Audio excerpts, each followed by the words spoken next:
Do you want to be an A+ student this year without feeling overwhelmed, stressed, and burnt out?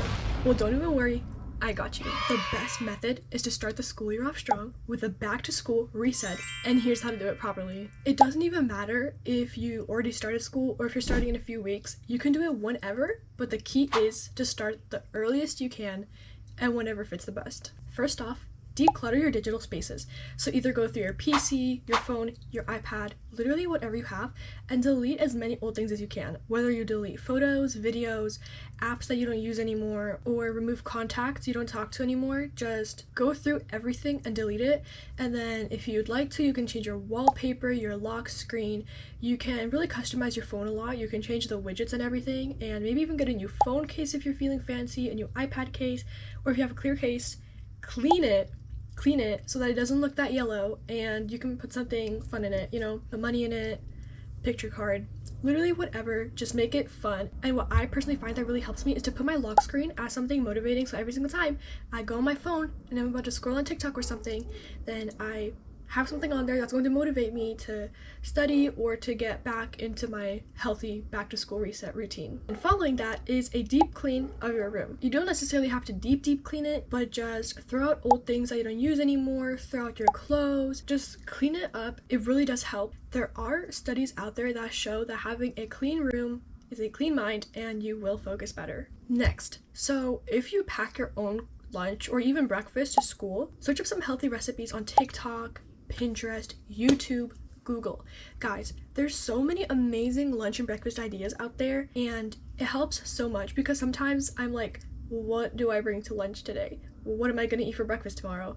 And it actually takes up a lot of my time, and it's so much easier to just search up on Pinterest some healthy lunch and breakfast ideas, and it helps make time for other things. Fourth, make some new playlists. I would make 2 playlists. I would make a separate one, maybe on YouTube or somewhere, where you make a playlist of videos you find motivating, and that could be literally whatever creators you guys like. Just make sure it's something that will motivate you to do better, to eat healthier, to exercise more, or to study, just something like that. And then make a second playlist, like a song playlist. You can do that on Spotify, on YouTube, again, wherever is best for you, and just make an upbeat song playlist.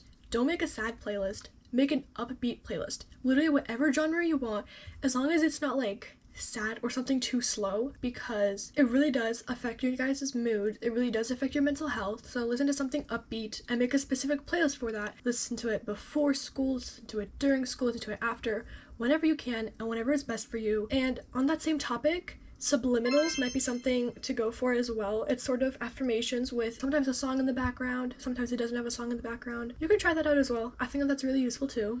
And fifth is sleep. Guys, the recommended amount of sleep is 7 to 9 hours.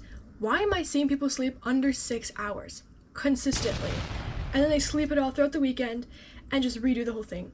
Guys, that is so bad for you, okay? Get as much sleep as you physically can without getting to the point of oversleeping. I personally don't function well if I get under 8 hours of sleep, so I make sure to get 9 hours on average, but if I can, I get somewhere from 10 to 11 hours of sleep just so that I'm really at my most fullest potential, because it really does help a lot. And sleeping more also helps you retain more information, so it's got a lot of different benefits that will help you guys. Trust. Sixth, find an exercise you like or anything that helps you get up and on your feet. I see a lot of people thinking that by exercises, people mean go to the gym, go work out, go for a run. But you don't really have to do that. Guys, you can just do some slow yoga at home, some Pilates, even just stretching for a few minutes a day can really help. And during the first few months of school, they can be really stressful because, you know, you've got so many new things coming at you.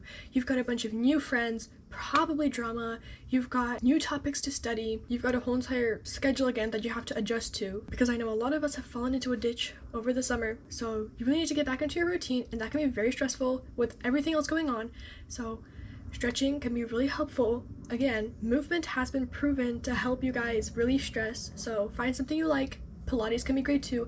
Even going for a small walk can really help you guys, okay? Trust. Next, make sure you guys stay hydrated. It helps out with so many things, so just stay hydrated. And for this next one, this can really depend on if you have a religion or not. If you're not religious, just try meditating. Guys, even a few minutes a day can really help you focus better and just function so much better. I know a lot of people don't like to meditate because of the stigma around it. They think you have to be outside listening to some relaxing music, but That's not the truth. You guys can literally meditate in your bed. Just sit in silence for a few minutes. Just you with your thoughts or without your thoughts. Just sit in silence for a few minutes. Literally even as little as 5 minutes helps a lot. The more the better. Literally whatever time of the day too. You can meditate during school, before school, after school, before bed. Just try it. And if you are religious, pray more. And this next tip might be a little bit obvious, but create a routine. Create a before and after school routine or a morning and night routine. Sometimes, guys, I find it better to wake up earlier and have a morning routine where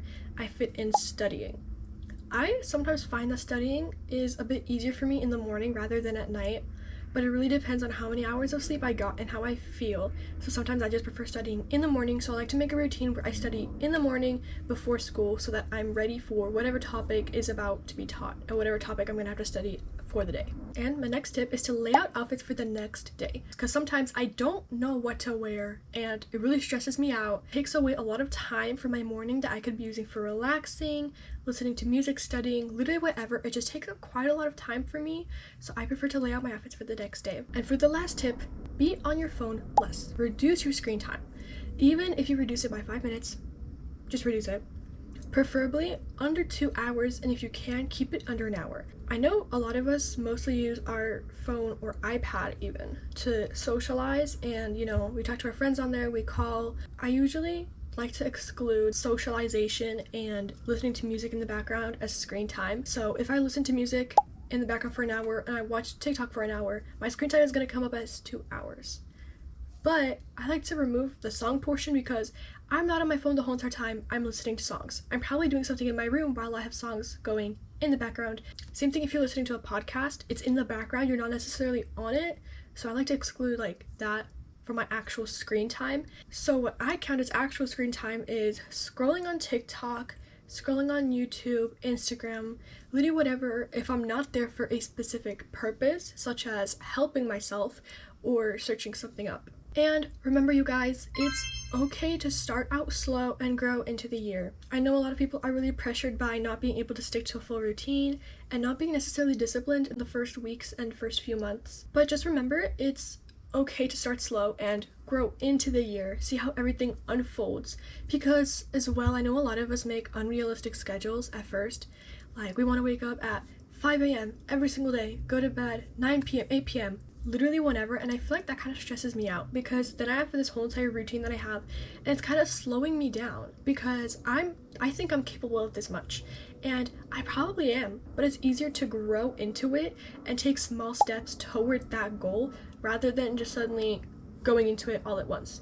So focus on realistic things at first for you in that moment and grow into the year. See how everything unfolds, see what the vibe is. You can always make another schedule for that. It's not the end of the world. Just know it's okay.